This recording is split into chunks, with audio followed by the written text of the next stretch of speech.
Ahead of the high-stakes negotiations between Donald Trump and Volodymyr Zelensky, Ukraine has made an admission that analysts say could reshape the tone of the talks. At a moment of critical diplomacy, a surprising revelation from inside Zelensky's circle has reportedly caught both Washington and Moscow off guard. Ukraine's military intelligence chief has publicly acknowledged that Russia succeeded in achieving its mobilization goals for the year 2025. According to intelligence reports, Russia has now set an even larger mobilization target, 409,000 recruits for the year 2026, said Kyrylo Budanov.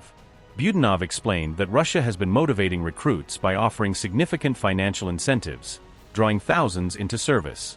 The Ukrainian intelligence chief made these remarks during a year-end interview with the public broadcaster Suspiln, reflecting on the evolving state of the conflict. Kyrylo Budanov said, and I quote, "The mobilization plan for this year was to recruit 403,000 people. They recruited that much, if I'm not mistaken, on December 2nd. That is, they will fulfill the plan by approximately 103% by 2025 end. For the year 2026, the plan is 409,000.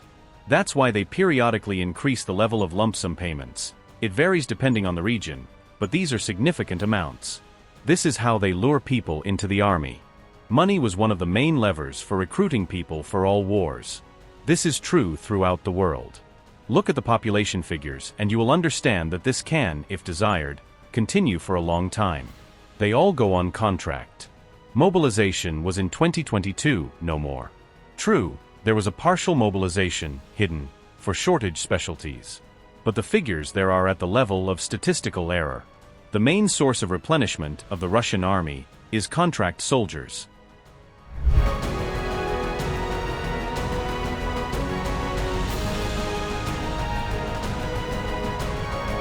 Meanwhile, the Czech-led initiative to supply Ukraine with artillery shells appears to have stalled, raising concerns among Kyiv's defense partners. Officials say the program's fate will be decided during a crucial meeting of the Czech Republic Security Council, scheduled for January 7th.